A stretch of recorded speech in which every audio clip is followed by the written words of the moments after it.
Good evening. I'll call this meeting. It's going to be a workshop to order. This meeting will be starting at 5:15. It's for a workshop discussing the city hall needs and assessments and the architectural workshop. We'll go ahead without objection and affix the time of adjournment by 6 p.m. or sooner. Hearing no, we'll set that. Hearing no objections, we'll set that as adjournment. We'll proceed. I want to open the floor up for any citizens who would like to address the Board of Commissioners in public comments.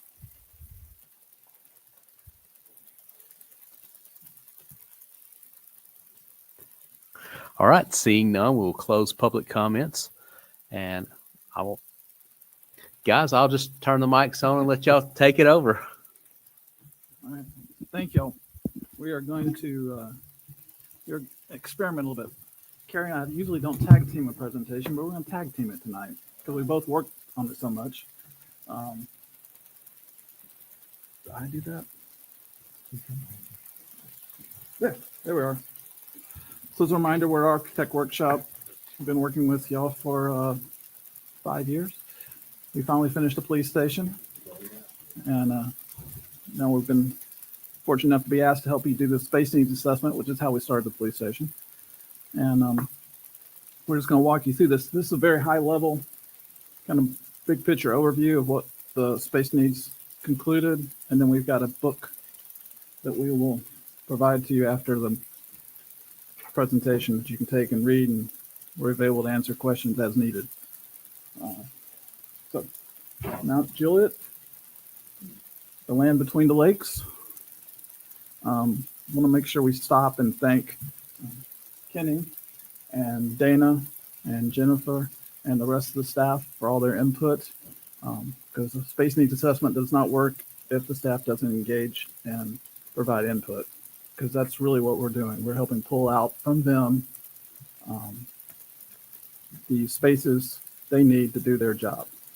And that's really typically our tool.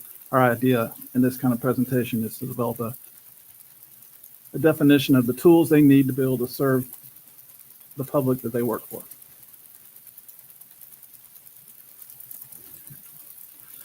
So this gives you kind of a quick overview of the process we walk through. I guess, can y'all see that on your screens? Because you're all freaking me out because you're not looking at me or the screen. So I'm going, they're bored already. You can see the laser. Huh? They won't be able to see the laser. They won't be able to see the laser though. So it all kind of starts with it kind of all starts with questionnaires. We kind of give them a general questionnaire, but basically just kind of gets the process rolling, getting them to thinking. And then we came and then sat down with each of the leadership of each of the different departments. We didn't interview everybody and get input. So you wrote this in the questionnaire. What did that really mean? And from that, kind of go a couple of different ways. They then helped us develop or provided their organizational charts for each of their departments. And I think that was probably a good process that they kind of really thought through it. And then out of that, they helped define, because we asked them to think 20 years out, which is far beyond where y'all have actually approved positions, right? So they're just trying to think, as we see how the city grows, how many positions should we need to serve the public? And we use those organizational charts to help us understand the relationships between the different parts of the department, you know, who's public facing, who's not public facing, and so forth. And then the other thing we try to do when we do these is to help develop a series of office spaces that are defined more based on the role and the job function than position, and try to create as much standardization so we don't have 20 different offices, which long-term gives you greater flexibility as you use the building. And so we'll go through that a little bit more in a minute. And so basically the space needs assessment we're giving you has three parts. It has a spreadsheet that literally identifies each of the spaces and the staff and how many spaces we think and the type of spaces. And then out of the conversations, those interviews and organizational charts, we've got diagrams that kind of explains how we see those different spaces need to relate to each other to function. And then because we know you're going to give it to some developer types and you're trying to figure out how much property you might need, we do a parking analysis. We call it parking analysis. It's really a site analysis. It really looks at how many parking spaces you need during the day, how many parking spaces you need at night for meetings like this, how many of those spaces need to be secure, how many of those spaces are really public accessible. And working with Jennifer, we also kind of established some parameters that if you're taking this into a development of other parts and pieces, what flexibility she could provide as planning. So those are the kind of parts. And so then we always try to help communities we work with define kind of the goals, because as a board and other organizations, if you don't have a clear vision of what you're trying to accomplish, it's hard to figure out how to make a decision. So we drew kind of from the conversations we had last time when we were here and the staff, and kind of codified that into 3 words. That the foundational values for the building would be that they would be secure. We heard that loud and clear from multiple directions. And then having worked in Mount Juliet for almost half a decade now, we clearly understand that you'll value practicality and functionality. You're not wanting to build a civic monument. You're wanting to build a tool that serves the citizens and serves the staff. It's a positive work environment. You want to wind up with a positive work environment for your staff. They're very valuable, and a tool that serves the public well. You're not after some grand civic monument. And then, again, because we understand Mount Juliet, you're a very welcoming, friendly place. And so you wanted the building to be welcoming, not be a fortress. And then out of those functional foundational values, we developed what we call the voices of City Hall. I'm gonna turn it over to Carrie Sweat. I think you know both of us, right? I'm James Kennan, he's Carrie Sweat. Yeah, okay. So from this largely came out of the interviews and the questionnaires that we had. And it's probably kind of split into 2 groups of thought, right? So you have limitations in your current facility and your current layout, and you also have the capability for new services and new opportunities that this facility was never really built for, right? So I don't think I'm surprising any of you if I mention some of the things that were noted about this place, right? It was originally built as a bank. Understand city obtained it in the 90s, give or take, mid-90s, right? And like a lot of the departments and organizations, you've done a lot to work in it and to make it work for you, right? Over time, little by little, constantly improving it. But it wasn't designed specifically to be what it is right now. And so there are limitations from that, right? There is one meeting room that's down the hall there, which means anytime you have public coming to meet with staff, be it vendors, be it a bid opening, whatever it is, they're having to be escorted through staff area to the building, right? Which means even if you had a secure perimeter, which you don't, it wouldn't matter at that point anymore anyway, because you're now bringing the public back to the staff area. You don't have a ton of dedicated storage for files and such, which is why accounting has a lot of file cabinets sitting out in the hallway, right by where everybody comes to go to the meetings. Those are both just kind of like constraints that are from the building right here, right? But there are also a lot of the folks you have here are envisioning what the potential is for a new facility, right? So you have a lot of it has to do with the city's adaptability, right? And part of that comes from a disaster-ready server environment, right? So you're ready the next time the storm comes. There's no loss of functionality here, at least in terms of the systems. AV capabilities in every meeting space, because that's just a fact of modern life at this point, right? Offices, if we take storage out of the offices and we actually store things in dedicated storage areas, right? and it makes it possible to systematize your offices a little more. So you don't have unique needs of, well, this person has 6 file cabinets, but that person has a big rack of poster or maps that they have to store, right? Once you extract those things out and you really have dedicated storage and dedicated offices, it allows you to systematize both a little more. And anytime you can do that, that adds to your ability to reassign those office spaces, to change how you use them, to renovate them in groups, right? It gives you more flexibility in the future. Like during interviews, we had the conversations like, well, I think the beer permits are stored in Sheila's office and payroll stored in so-and-so's office, and Emily keeps the records in this space.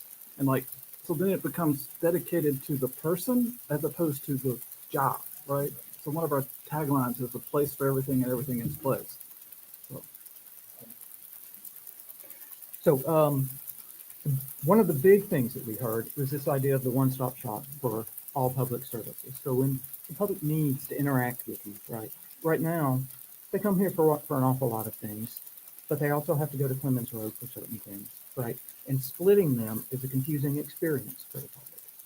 And so one of the things we heard was a desire to have a kind of one place where you can come, even if you don't know who it is you need to talk to. You come to one place and we'll get you sorted out, right? So from that, we did a little bit of a study on your existing facilities. And this is kind of an outline of where your departments are, both between the main offices here and on Clemens Road. One of the things that we noticed that really stood out to us is that your Clemens Road Annex really is a large facility, right? It's 81,000 square feet. But like 85% of that is warehouse storage in the back. It's not really office space, right? And you've got quite a few departments that are really making good use of that already. It's already heavily occupied, right? Between fire administration, fire in particular, they collect all of this gear and equipment that they need to distribute to all of their fire halls. So your battalion chiefs will come to wherever fire administration is, and those guys do not want to leave the location where they're storing all of that. So they don't want to have an office that's separate from their storage, right? And they're using quite a lot of that. So fire administration is there along with their offices, but the storage is also being used by Public Works. City Beautiful has the opportunity to store some of their vehicles there. Quite a few departments are making use of it. So really, the amount of office space there is not extraordinary.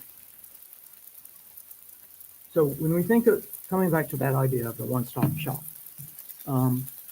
what we kind of determined with the help of Dana and Jennifer is that what would probably serve us best is if development services is taken out of Clemens Road.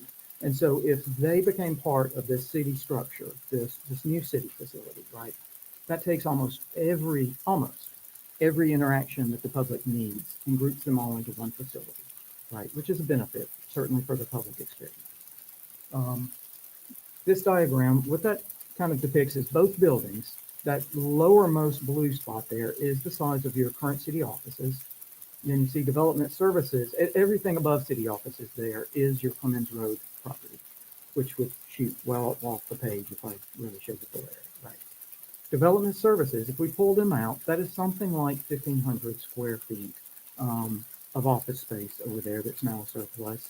We also know your fire administration is going to grow over time. So among other things, that may be a potential need of theirs for an increasing size to fire administration. But it's really just office space for whatever you need, right? So the rest of the proposal is assuming that development services joins all the departments that are in city offices here into a new facility. And so we talked about the goals, we talked about looking at existing facilities, and then the other part of understanding growth is population growth. And so we understand that basically 20 years from now, the city should be about 50% larger. That's Dana's dog, by the way, if you haven't met Bugsy. Bugsy participated in all sessions. We did. It is ball print, yes. Yes. At points, I became the official Bugsy cutter. And then currently, there's about 42 City Hall personnel, and that's including the people that are in developmental services. And then that projection was that potentially it could grow up to 71 people. So you're like, what's that 71 composed of? Well, that 71 is composed of potentially a little bit of executive, a little bit of city attorney, and this is broken in greater detail in the spreadsheet in the booklet. A little bit of HR, nothing in City Beautiful, public communications, nothing. A little bit in finance, a little bit in wastewater, a little bit in IT. And every agency and city we work with, their IT just keeps growing. And then primarily developmental services, which would align.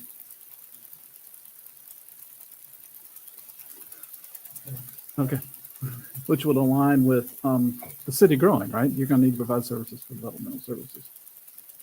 So that's projecting maybe about 29 people over 20 plus years of growth. And there's greater detail about it in the spreadsheet.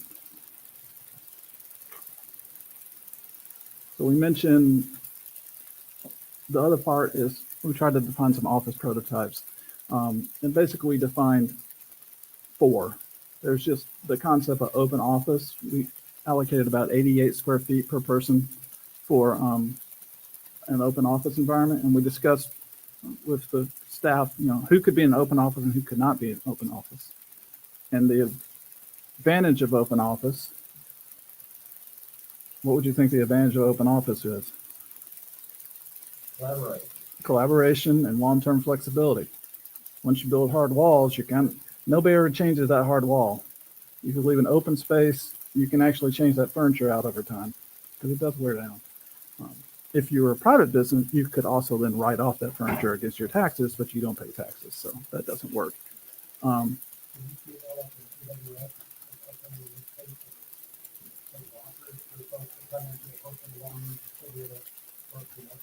We didn't push that hard because based on their job descriptions, a lot of them need private conversation space. Based on either, like Emily's writing meeting notes, Sheila's doing certain things legally. We found in developmental services with the streamlined staff they have, they need head down focus. And we got pushed back. So, but we kind of came up with 3 office types. Kind of a type 1, which is basically a workstation. It's basically an open office workstation with some walls around it for those that need more private head down work.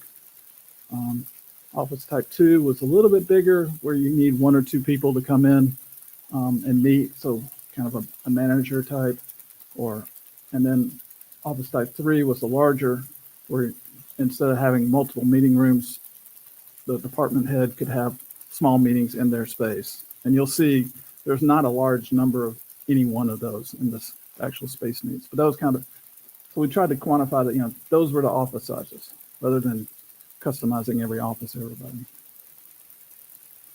And then the other big concept that'll drive a lot of this is the idea of security.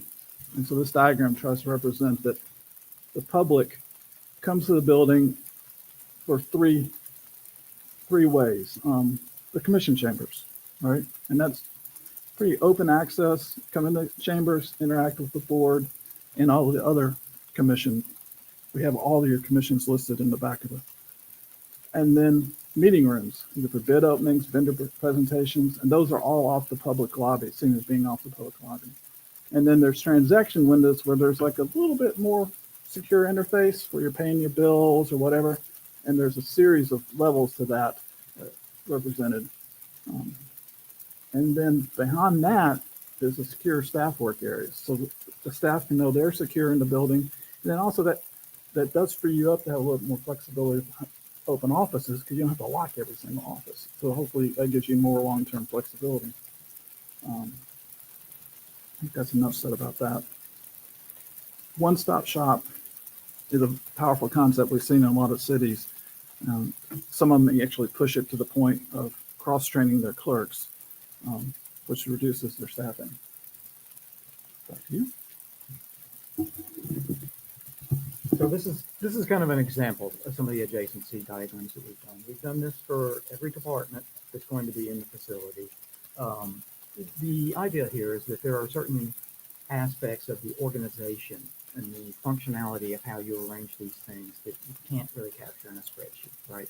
And so we want to make sure we give a kind of graphic way to convey some of the relationships between these things, between the pieces that are within a single department and even one department to another, right? And so without getting too much in the detail of this will be in the booklet for every department, along with the spreadsheet of every space they need.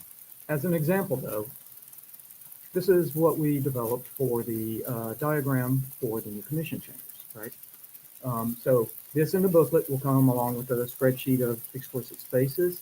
You see the little notes over there for key features. That is to highlight certain things that we've kind of given consideration to, right? But they're not always immediately apparent.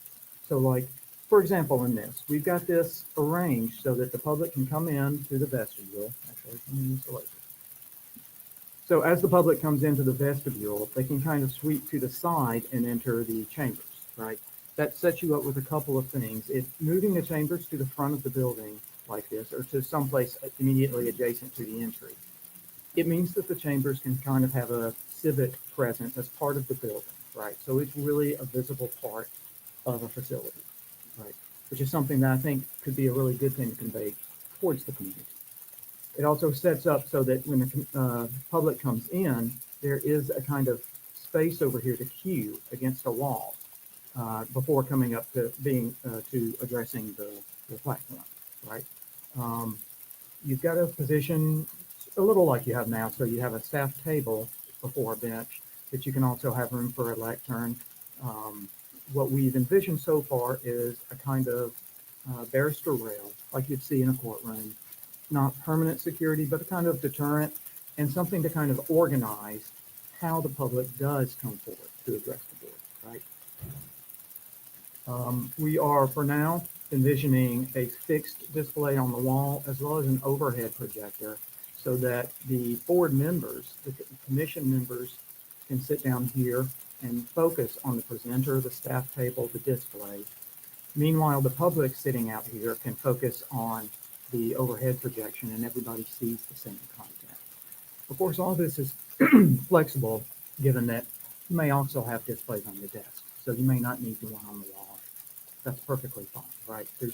There's lots of ways you could tweak and adjust from this in a building design. But this sets up kind of the organization to it all. We also recognize that there are, even under sunset laws, there are times when it would benefit you guys to take a brief moment and go speak in private, even in the middle of a meeting, particularly if it's related to an ongoing litigation issue, legal issue, right? That you guys, under sunset laws, are perfectly allowed to go speak with your attorney before coming back and addressing the public again.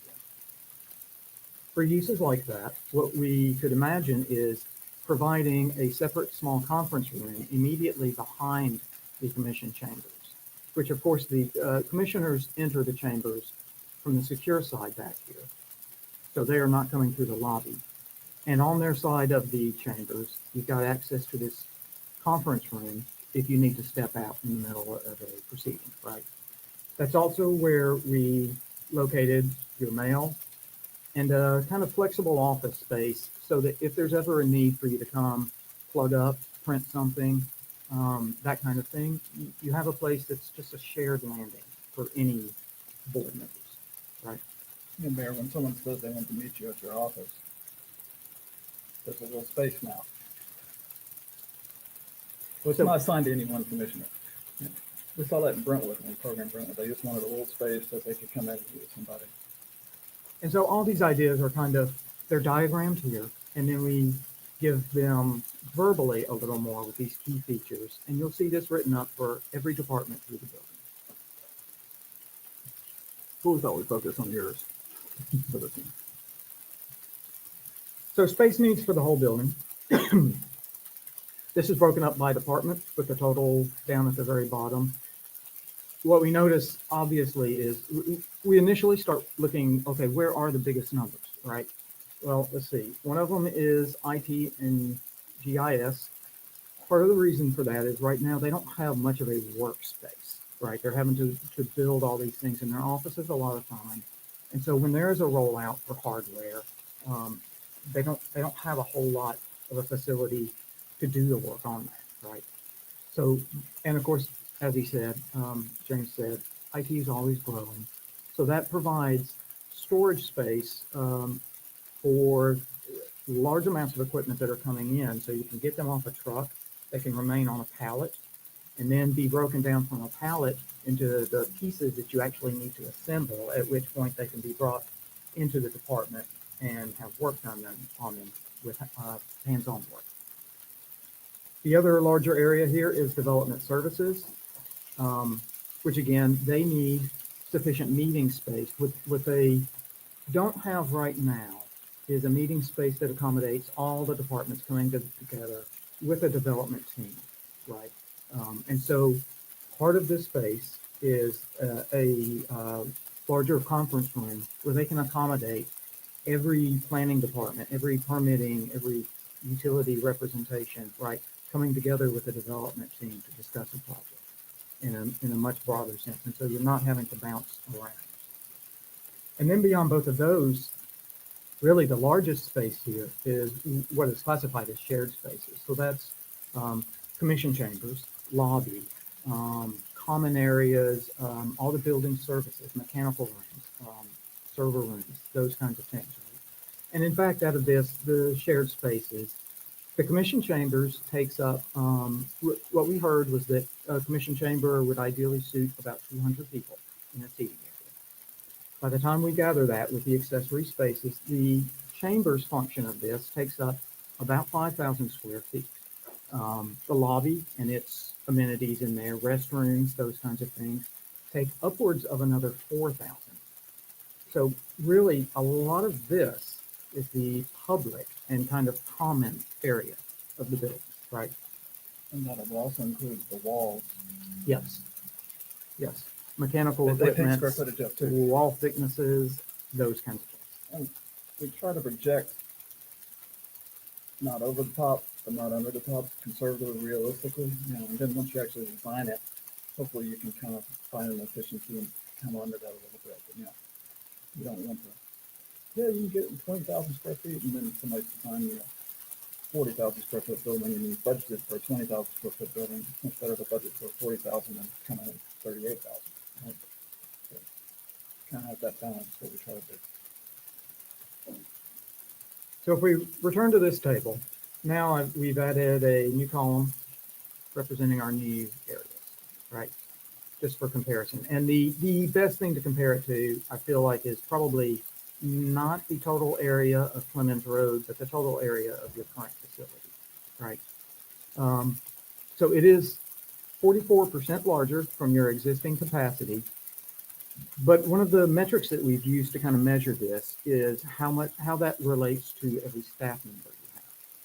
So if I take your current building area here in the city offices with the personnel who are in the building, it works out to about 470 square feet per staff member. In the new facility, by the time we account for staffing growth over time, the area of the proposed facility works out to about 520 square feet, which is not extraordinarily more per person than you are at right now. The major growth in this, though, as you'll see from basically that number, which is your square footage number, right? Really, that's coming largely from the things that are not really the staff office, right? It's not a person's office. It is the amenity spaces. It's the dedicated storage. It's the chambers and lobby, dedicated copier rooms. It's all of those that are driving a lot of that. And so if you look at this, what that drives for an entire site understanding, this yellow part here, if we assume that it's a 2-story building, then we're going to say it's about 20,000 square feet per floor. That would take up about that much room. A staff parking lot for the number of people that we need to accommodate. We're ballparking about 37,000 square feet for it. There's going to be some amount of stormwater and setbacks, both of which will need fine tuning in a design process, but we can ballpark figures for now, just to understand how much of a site this would imply, right? So stormwater and setbacks are both kind of held here as zones. This public parking, you'll see a much more detailed breakout in the booklets, right? But what this is getting at is, as your worst case, if we're going to assume that there are 200 seats in chambers and that is filled, and something like every 2 people uses a car and a half, I have the numbers in the booklet. That sets a worst case use for the public to come into their parking lot, right? So if there was a site dedicated only to this, and you wanted to make sure that you could accommodate every worst case parking, right? That's the parking area that you would need to accommodate. Now that said, nobody actually wants an ocean of paving in front of their city hall, right? Especially when it's not really going to be occupied all the time. And I know, speaking with Jennifer, that she fully supports that as well. So what we've come up with is a more likely quantity of people to accommodate in sort of dedicated parking, right? Which is about 40 spaces for daytime use. That's slightly more than you have out here right now. And so if you're in a circumstance where the development can share overflow parking with other pieces on a property, right, then you don't actually have to build that large of an ocean of parking, right? Which means this little dashed rectangle there is really all the dedicated parking, if that makes sense. So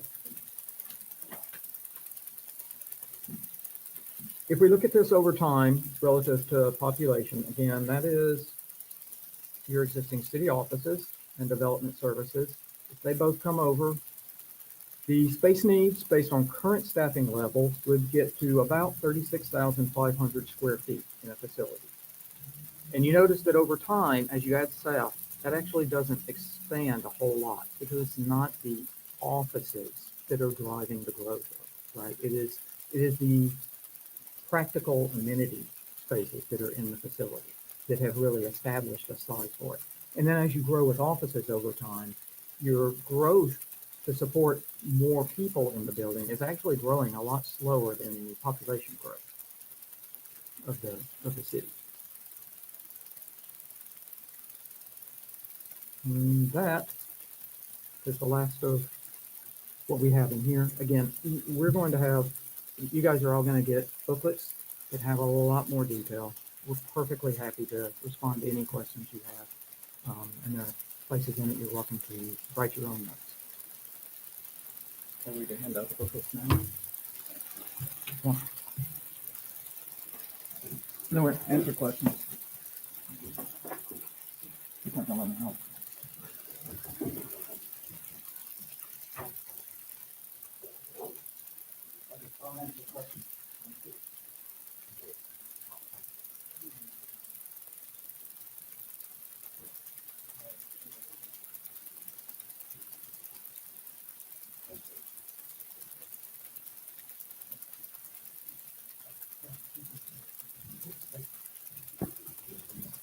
All right. All right. So I actually had a question. That's okay. So the unused space that's going to be over there off Clemens, is there any type of discussion there where the new firehouse, because that was one of the purposes of why the new firehouse was being built, where they had additional more storage to be able to help offset that. Was that discussed with you? It was discussed. We have some, I think, in the spreadsheet, what folks thought he would grow.